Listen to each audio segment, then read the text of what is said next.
Functions होते हैं, body कुछ ऐसे फंक्शंस होते हैं, कभी कभी चोट लग जाती है या कहीं हम गिर जाते हैं या कोई मार देता है, तो उस तरह से एक हमारे जो स्किन होती है कहीं कहीं ब्लूइश हो जाती है, रेडनेस, हल्का सा पहले रेडनेस होता है, फिर ब्लूइश हो जाता है, फिर काले हो जाते हैं। ऐसे क्यों होता है? और फोड़े क्यों बार बार होते रहते हैं, फुंसियाँ क्यों होती रहती हैं? नेक्स्ट थिंग कि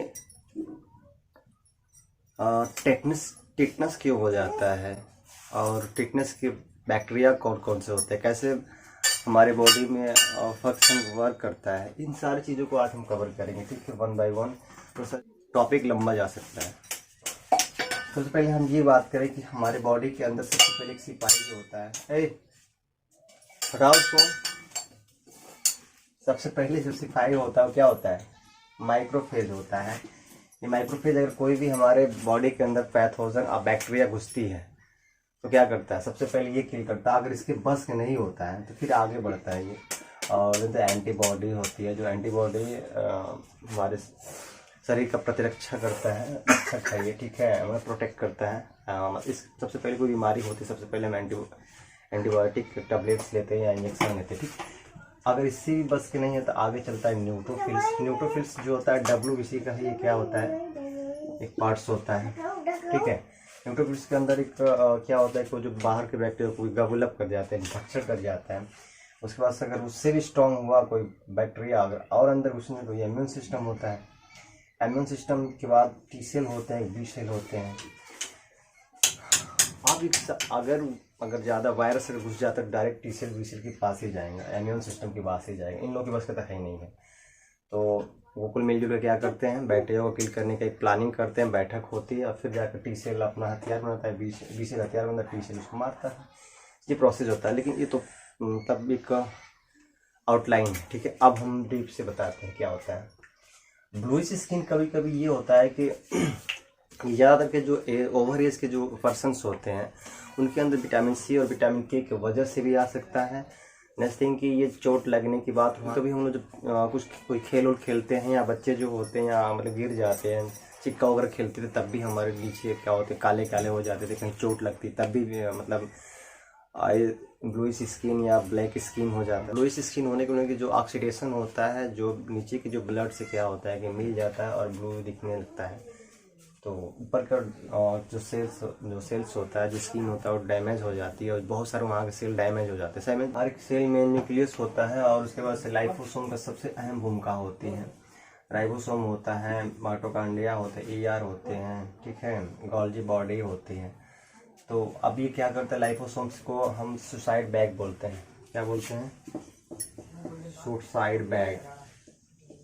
सबसे पहले यही फट जाता है। फटने की वजह से जो उसके अंदर जो फ्लूइड होता है, फ्लूइड जो भरा होता है, उस फ्लूइड का नाम है हाइड्रोलाइटिक्स एंजाइम्स, या इसको एसिड भी बोल सकते हैं, इसे हम एसिड भी कह सकते हैं। और ये फटता है और सबको क्या करता है? ये मार देता है। मतलब ये लोग जिंदा ही रहते हैं, कुछ ज़्यादा चोट लगे तो मर जाते हैं, और कम चोट लगे तो मूर्छित हो जाते हैं। जब मूर्छित हो जाते हैं तो वहाँ के लोग सारे काले हो जाते हैं। अपना क्या करता है कि फट करके ये जो हाइड्रोलाइटिक्स जो एक अपघटक जो हाइड्रोलाइटिक को हम जल अपघटक कहते हैं, जो एक एसिड होता है सबको मार देता है। तो क्या करता है कि अगल बगल के जो सेल्स होते हैं वो आते हैं और देखते हैं कि भाई हमारे ये जो बगल के सेल हैं, पड़ोसी हैं, इनको कोई इंजरी हुई है, इंजरी हो गई है। तो ये इंजरी होने के बाद थोड़ा सा बॉडी में क्या होता है, जब ये एक्टिविटी होती है बॉडीज़ में, तो बॉडी हमारे थोड़ा सा वार्म हो जाती है, और वार्म होती है तो सारे सेल को क्या मिलता है कि इंफॉर्मेशन मिल जाता है कि भाई चलो हमारे बगल में कोई इंजरी हो गया, कोई घटना इवेंट हो गया है।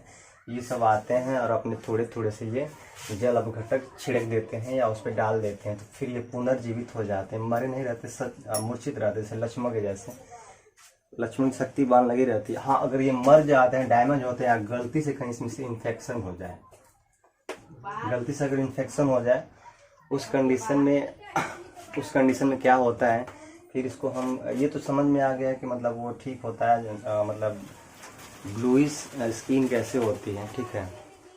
अब हम चलते हैं कि भाई फोड़ा फुंसी क्यों हो जाता है, कभी कभी चोट लगते हुए कैंसर क्यों हो जाता है, तो ये सब चीज़ें हम आगे कवर करेंगे, ठीक है। क्लोस्ट्रीडियम बैक्टीरिया से वात की रोग, टेटनस और अल्सरेटिव कोलाइटिस होती है। ये हवा में, जानवरों में तथा फूल, धूल, धुक्कड़ और गंदे वस्तुओं में, पानी में भी पाए जाते हैं।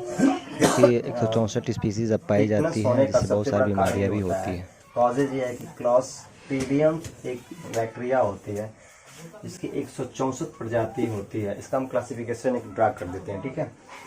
तो ये क्या होता है कि इसी कारण हमें टेटनस होता है, और जैसे कि इन्फेक्शन हो जाए तब ये इन्फेक्शन होने के बाद ये कार्य करता है, ठीक है। और एक होता है LGE होता है, जिसको इम्यूनोग्लोबुलिन ई के नाम से जानते हैं, जो एलर्जी और जो नापने वगैरह का ये एक मापदंड होता है, जो एलर्जी को मापते हैं कि एलर्जी हो गया है कि नहीं। एलर्जी कई तरीके होते हैं, ठीक है। अब एक आता है, तब एलर्जी जब होती है तो हमारे बॉडी के हर एक सेल में हिस्टामिन होता है, एक जो एक केमिकल कंपाउंड्स है, और ये क्या करता है कि वो छोड़ने लगता है हिस्टामिन, जिसका एक रासायनिक सूत्र ये होता है एन, और एक बेंजोइन का ये बना हुआ है, हट जा बेटा, बेंजोइन का ये बना हुआ है। वाह, इस तरह से इसका स्ट्रक्चर होता है। सेल फर्स्ट सेल में ही होता है, लेकिन मास्ट सेल सबसे पहले रिलीज करता है क्या, फर्स्ट सेल एंटीबॉडी से जुड़ा रहता है। किससे जुड़ा रहता है जी? एंटीबॉडी से जुड़ा रहता है, और ये संकेत करता है कि भैया रिलीज करो क्या, हिस्टामाइन। हिस्टामाइन मतलब जब रिलीज होता है तो वहाँ पे खुजली होती है और रेडनेस हो जाती है और स्वेलिंग हो जाती है, क्योंकि जब भी बाहर से बैक्टीरिया घुस जाती है, इन्फेक्शन हो जाता है, तो पहले माइक्रोफेज, एंटीबॉडीज़, इम्यून सिस्टम और न्यूट्रोफिल सारे मिलकर के वहाँ लड़ाई करते हैं। इसमें क्या होता है कि लड़ाई होने के बाद जो मवाद बनते हैं उसमें बहुत सारे टिश्यूज़ होते हैं, सेल्स होते हैं, बैक्टीरिया होती है, इम्यून सिस्टम होते हैं, सब कुछ अपने सैनिक में मरते हैं, कुछ उधर के भी सैनिक मरते हैं।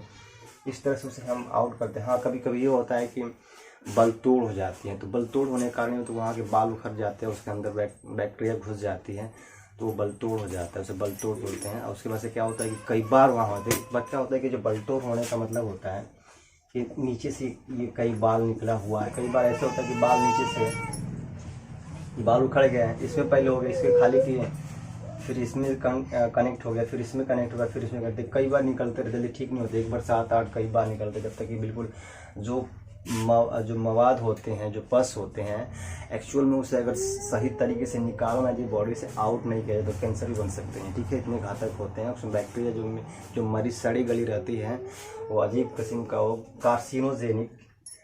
कार्सिनोजेनिक में क्या होगा, कन्वर्ट कार्सिनोजेनिक क्या होता है, कैंसर होता है, ठीक है।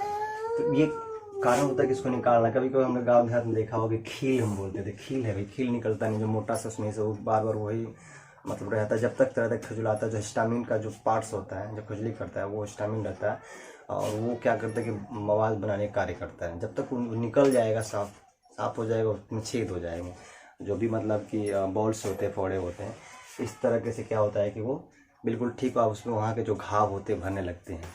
दूसरा चीज़ की जो हल्का फुल्का जो एलर्जीज होते हैं, एलर्जी होने का मतलब जानते हैं, हिस्टामिन होता है, तो एलर्जी जो होता है तो हल्का उनका जो छोटे छोटे फोड़ा फुंसी होते हैं अपने आप ही फूट जाते हैं, ठीक हो जाते हैं, वो बहुत बड़ा इंजरी नहीं है। ये जो होता है आफसोनिजेशन जो होता है, ये एंटीजन को पहचानने का कार्य करता है कि कौन भैया अपना है, कौन अपना है, कौन शत्रु, कौन एंटीजन अपना है, कौन बैक्टीरिया का है, ठीक है। ये पहचानता है। उसके बाद से जो फागोसाइट्स होते हैं, फागोसाइट्स जो होते हैं उसको खा जाते हैं। जो WBC का है क्या होता है, एक पार्ट होता है, एंटीजन का ही एक पार्ट होता है, जो फागोसाइट्स बोलते हैं, ठीक है।